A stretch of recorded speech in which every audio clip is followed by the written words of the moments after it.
샬롬 반갑습니다. 앤드류옴에게 더 좋은 기도 방법 한 가지. 오늘은 20장 방해물을 제거하라.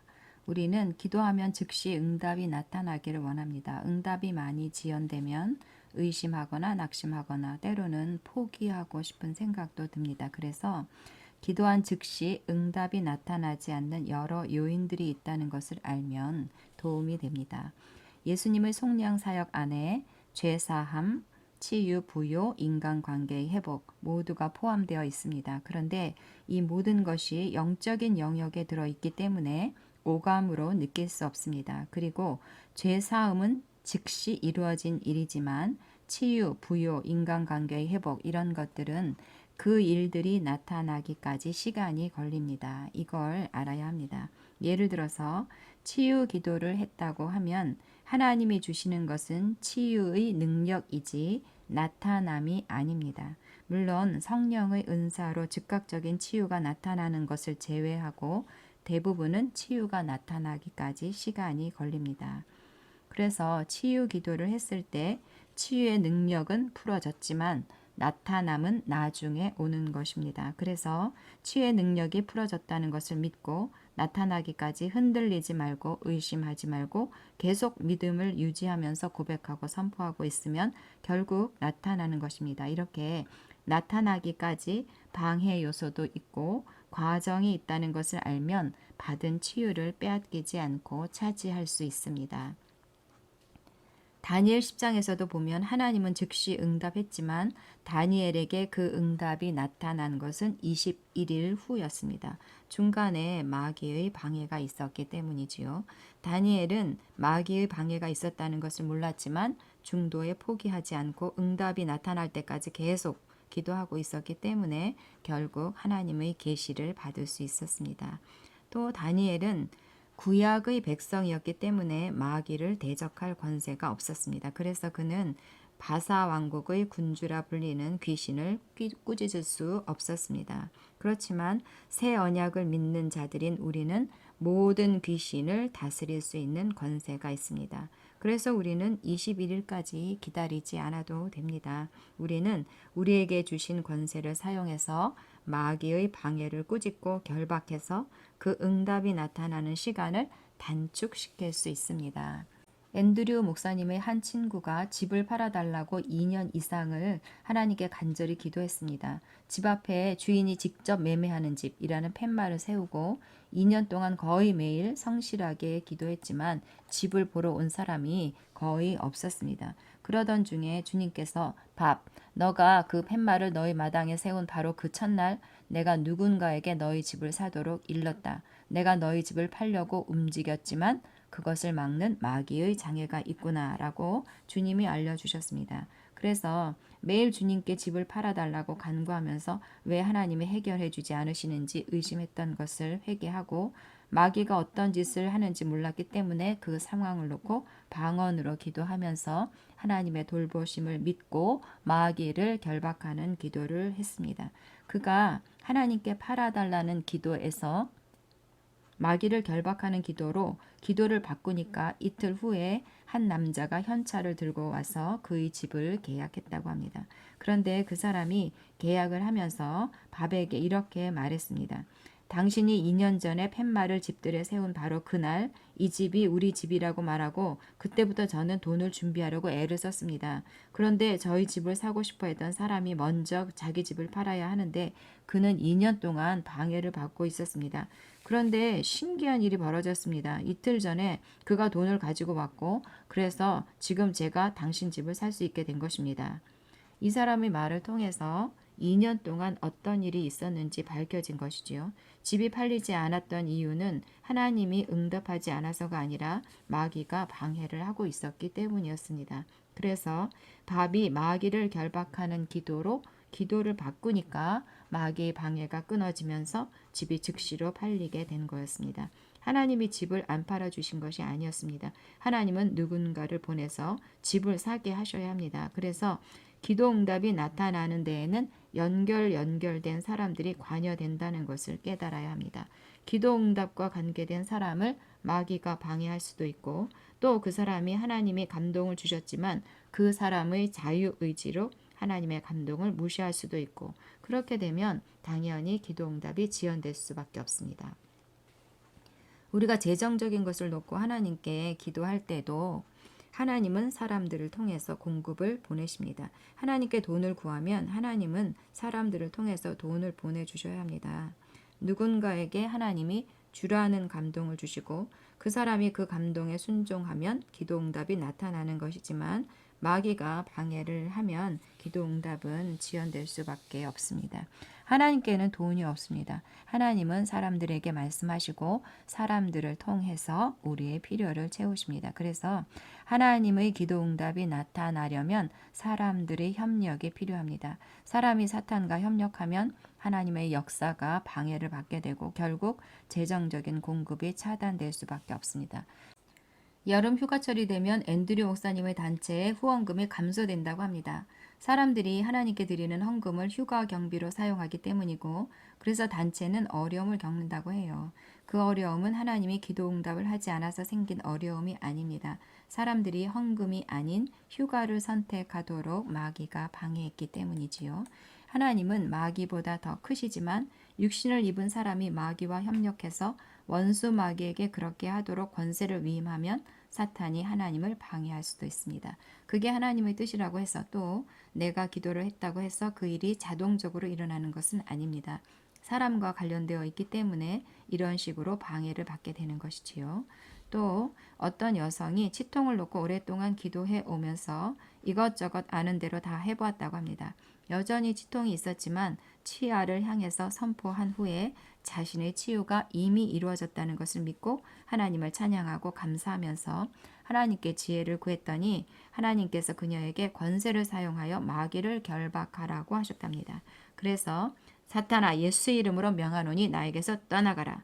이렇게 그녀가 이렇게 말하자마자 통증이 즉시 그리고 완전히 떠났다고 합니다. 그러니까 그녀의 치통은 그냥 육신적인 것이 아니었고 영적이고 마귀적인 것이었음을 알 수 있습니다. 그래서 단순히 치통이라는 질병과 증세를 꾸짖는 기도가 아니라 오랫동안 치통으로 고통을 주었던 마귀를 쫓아내는 기도로 기도를 바꾸니까 마귀가 떠나면서 치통도 사라진 것입니다.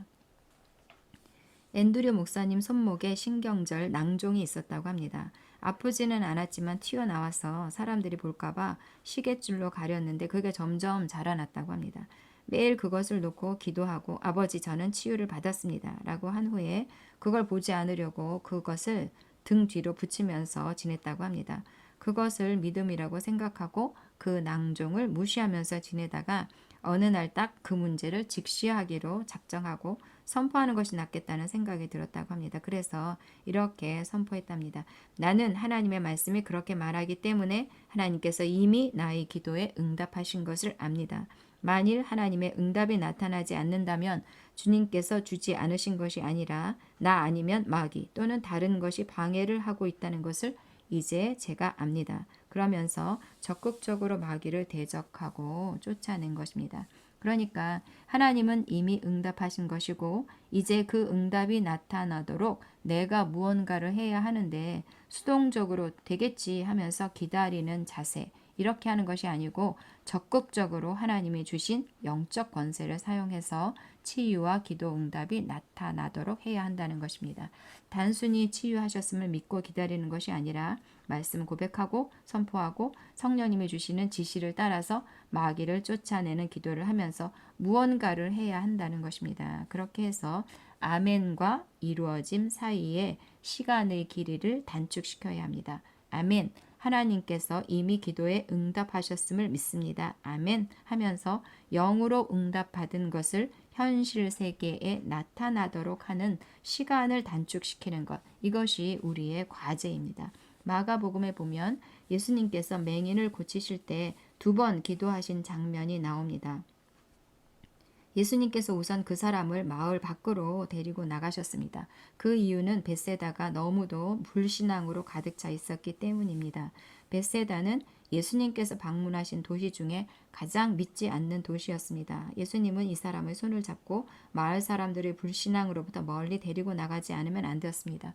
그 맹인의 믿음을 도와주기 위해서 그렇게 하신 것입니다. 그렇게 데리고 나가셔서 그를 안수하시고 난 다음에 무엇이 보이느냐고 물어보셨습니다. 치유가 일어났느냐고 물어보신 것이 아닙니다.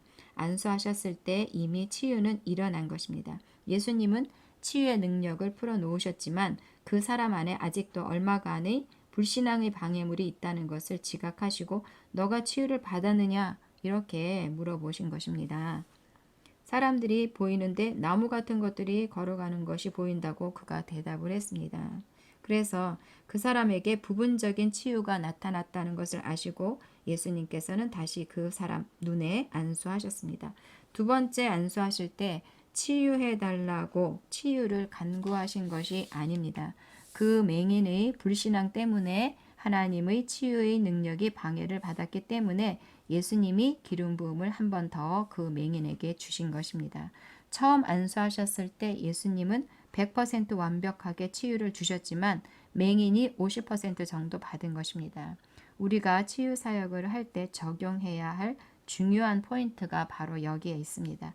치유받지 못했다는 것에 집중하는 것이 아니고 1%라도 치유가 풀어진 것에 집중하는 것입니다. 치유는 시작되었고 내가 중단하지 않으면 그리고 받는 사람이 믿음으로 화합하면 결국 치유는 나타날 수밖에 없습니다. 굉장히 중요한 영적인 원리입니다. 기도할 때 받았다는 것을 믿고 끝까지 밀고 나가서 나타나는 데까지 가야 합니다. 흔들림 없이 질병과 마귀를 대적하면 결국 떠나갈 수밖에 없습니다. 대부분의 치유 사역자들이 이런 식으로 합니다. 앤드류 목사님 단체의 기도 사역자들도 이런 방법으로 기도 사역을 한다고 합니다. 단순히 치유 기도를 해주고 끝내는 것이 아니라 치유가 충분히 나타날 때까지 계속해서 치유 기도하고 얼마나 치유를 받았는지 물어보고 또 기도해주고 그렇게 해서 치유를 충분히 받고 몸이 움직일 수 있도록 하고 그렇게 해서 기도받은 사람의 대부분이 치유를 충분히 나타내도록 합니다. 그러니까 기도해주고 50%라도 무언가 변화를 만들어 놓고 끝내는 것이죠. 그러면서 하루나 이틀 내에 어떤 변화가 있을 거니까 믿음을 내려놓지 말고 계속 말씀 고백하면서 감사하고 찬양하고 있으라는 숙제를 줍니다. 반쯤 나았는데 거기서 멈추면 의심하면서 치유를 놓칠 수 있기 때문이지요. 또 너무 긴 시간을 주면 지칠 수 있기 때문에 48시간이라도 집중할 수 있도록 그래서 48시간 동안 집중하면서 치유가 나타나는 것을 보게 되면 계속 연장해서 집중할 수 있기 때문에 48시간이라는 숙제를 준다고 합니다. 케네스 에긴 목사님 교회에 암 환자가 있었다고 합니다. 의사의 말로는 며칠밖에 살 수 없다고 했습니다. 그녀는 의사의 말을 듣고 그냥 죽을 준비를 하면서 그대로 천국으로 가고 싶다고 했습니다. 그렇지만 목사님은 이렇게 고통받는 것이 하나님의 뜻이 아니니까 치유받고 난 다음 그때 천국으로 가고 싶으면 가라고 했답니다. 그녀에게 살고자 하는 의욕이 없었고 하나님의 치유를 믿지 않았기 때문에 그녀의 잘못된 생각을 고쳐주는 데만 6개월이 걸렸다고 합니다. 목사님은 6개월 동안 하루도 빠짐없이 그녀에게 가서 치료받는 것이 하나님의 뜻이라는 말씀을 나누고 함께 기도하고 방언 기도하게 하면서 그녀가 치료받을 수 있는 자리로 가게 한 다음에 치유 기도를 해주셨다고 합니다. 그래서 그녀는 아무 흔적도 없이 치료되고 90세가 넘도록 살았다고 합니다. 케네스 에긴 목사님이 그녀를 포기하지 않았기 때문이고 또 그녀가 자신의 생각을 고치고 믿음으로 반응했기 때문에 가능한 일이었습니다. 시간이 걸렸지만 결국 하나님이 주신 치유를 나타내는 데에 성공한 것이지요.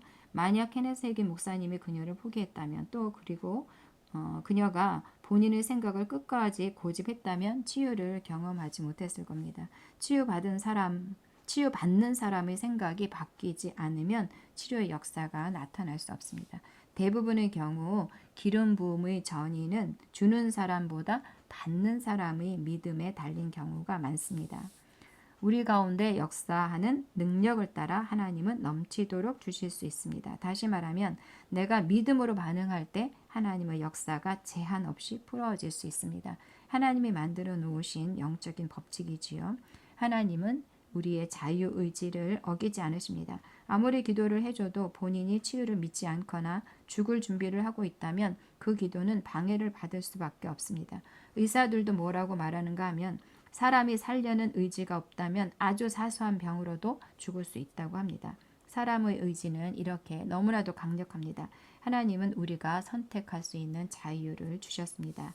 나의 승낙이나 동의 없이는 하나님은 내 삶을 통제하지 못하십니다. 그것이 하나님이 만들어 놓으신 법칙이기 때문입니다. 자, 오늘 기도 응답이 나타나는 것을 방해하는 요소들을 나눴습니다. 마귀의 방해가 있고 사람들이 연관되어 있고 본인의 자유의지도 중요합니다.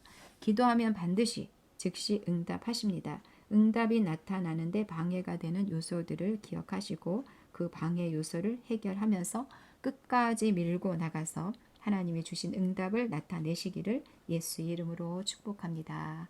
사랑합니다. 샬롬.